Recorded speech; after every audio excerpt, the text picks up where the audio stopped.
Hello， 大家好，我係多元霸王師傅啊。咁今集咧帶大家嚟呢個啟悅苑啦。咁呢個單位咧大概380尺嘅，咁就間咗2間房，成個單位咧都以木色啊同埋簡約風格為主。咁入到門口呢個位置啦，你會見到啦，呢個大門方面咧就其實我哋係用啲木皮啊遮咗原有嘅大門色啦。咁就延伸到上頂嘅，咁令到呢個位置就大體少少啦。同埋呢個位置做咗一個非常之大嘅全高獅子櫃啦。咁喺呢個位咧，我哋都做咗啲弧形嘅設計，咁啊防止碰撞啦。咁呢個下方面咧，我哋凌空咗嘅，咁可以擺放啲日常用嘅鞋啦。同埋呢個位咧，咁啊做咗個鞋櫃，咁啊非常之多嘅活動式嘅層板。包括呢個位置啦，做咗3個櫃桶啦，同埋呢個位咧，因為本身咧呢個櫃比較深啊，所以我哋個高度咧吊櫃空間呢個位咧，我哋就高少少啦，令到個空間感咧就會足夠少少。同埋呢個位咧，我哋都做咗一個緊層板，咁啊增加啲 LED 嘅滲光啦。包括上方咧，其實非常之大嘅儲物空間嘅。咁轉翻過嚟呢個高櫃先，高櫃方面咧，將來會擺下啲電器嘅，咁啊做咗一個電掣啦，同埋上方啦都係一個儲物櫃嚟嘅。咁啊轉翻過嚟睇翻玄關嘅右手邊先，右手邊呢個位置咧就預留咗個空間，會擺一個雪櫃嘅空間嚟嘅，同埋上方面咧都係一個儲物吊櫃。咁你會見到啦，其實呢個位咧都係做咗藝術七牆身嘅。咁呢個位置咧做咗個木框，咁啊包圍住佢啦。咁呢個位咧，我哋做咗一個趟門。咁我哋咧通常咧做開呢個居屋嘅設計啦，都比較常用嘅趟門啦。咁主要咧就係間絕咗啲油煙嘅設計啦。咁呢個位置做咗一個 L 型嘅廚房啦。呢個位咧就會擺一個洗衣機啦，同埋呢個一個非常之大嘅星盤。其實你會見到啦，呢個位置係咩嚟嘅咧？其實呢個位咧就係一個台面嘅洗碗碟機嚟嘅，咁係向上揭嘅。咁呢個位咧就係一個電磁爐啦。咁呢個位我哋都做咗拉籃啦，同埋3個櫃桶嘅。咁通常咧電磁爐方面咧，我哋都會做翻啲散氣個空間嘅，散熱空間係啦。咁呢個位置都係個儲物櫃嚟嘅。轉翻上嚟上邊啦，上邊呢個位咧，我哋都做咗一個非常之大嘅儲物空間啦。咁我哋運用翻摩打以外咧，我哋都係做翻儲物嘅。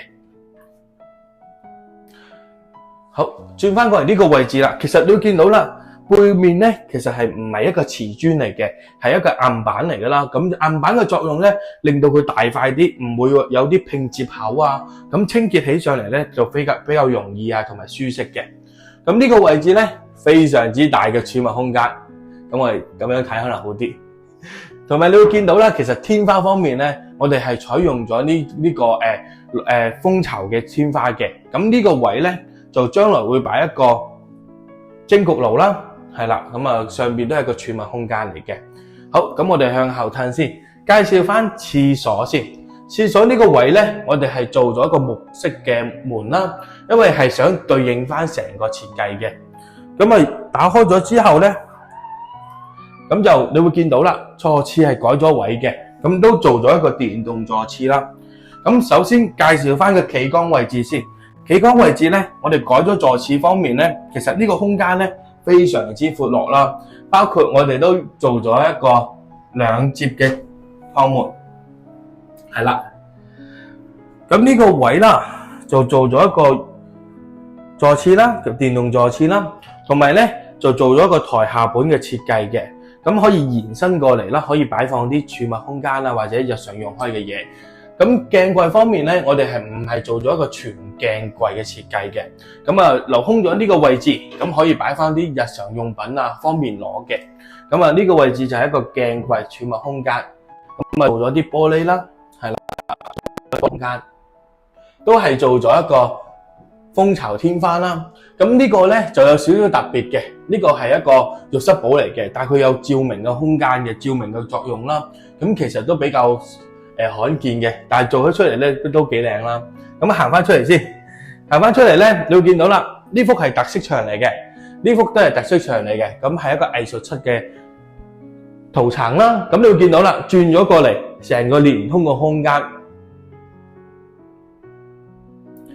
咁呢個下邊咧，我哋做咗一個懸浮嘅電視地櫃，咁啊兩個位置都做咗原位嘅。咁包括呢啲位置咧，我哋都做咗啲櫃筒啦，同埋掩門嘅設計嘅。咁啊做咗啲不鏽鋼條啦。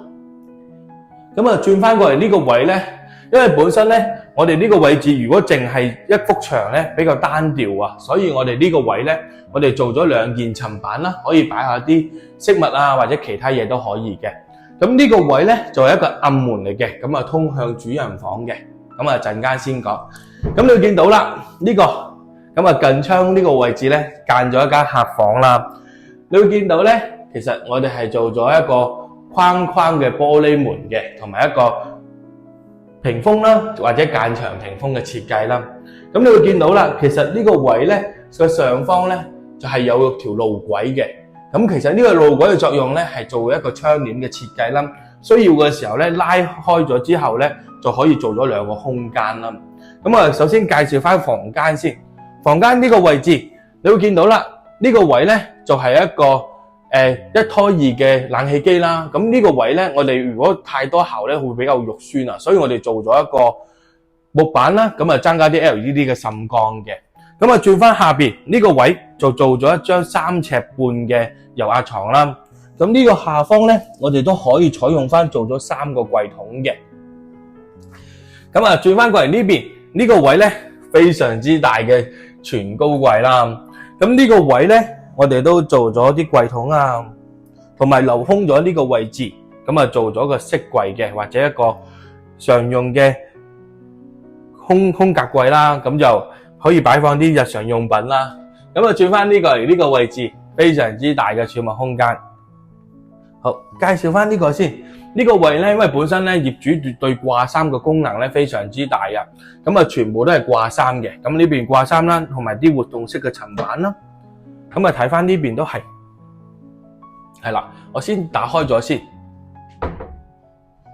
咁啊上方啦都係掛衫同埋活動式嘅層板嘅，同埋下邊呢個位置咧，你會見到啦，其實冇底板嘅設計。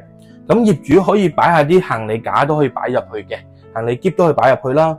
咁又做咗一個冇底板嘅設計啦。咁啊轉翻出嚟先，行翻出嚟呢個位置係啦，呢個位咧照翻過嚟床頭呢個位置咧，就會做咗一個布板嘅形式啦。咁啊都可以睇多次個櫃筒嘅。咁啊做咗布板啦。咁啊呢個位置咧就係一個掛窗簾嘅設計啦，同埋呢個位咧都可以擺放啲日常用品啦，咁可以擺下手機咁樣嘅。咁啊轉翻過嚟呢個位置，行翻出嚟啦，其實非常之舒適嘅。咁啊空間感非常之夠啦。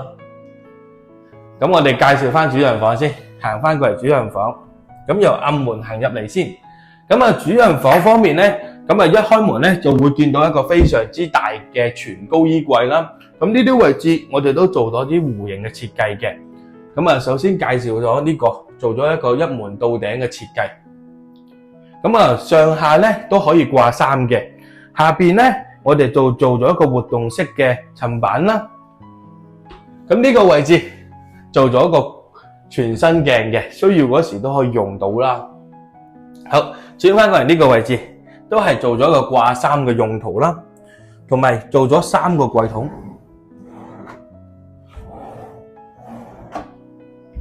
好，轉翻過嚟睇翻呢邊先，呢個位咧一張4尺床，4尺乘6尺3床啦。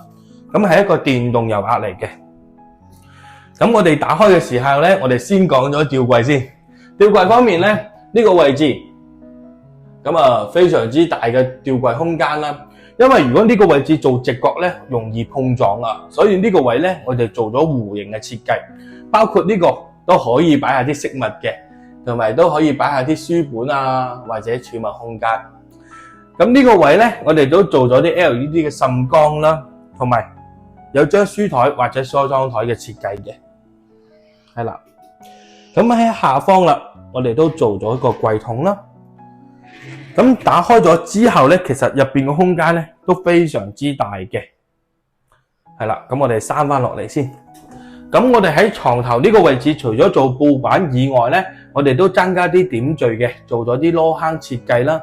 咁啊，成個空間咧就比較突顯到條子啊或者空間感啦。咁啊出到嚟啦，其實你由主人房行翻出嚟咧，你會見到啦，其實呢個廳咧係一個淺色嘅雲石紋磚嚟嘅，做出嚟咧其實都非常之舒適嘅。咁嚟緊準備裝修嘅你啦，記得查詢我哋多元化黃師傅啊！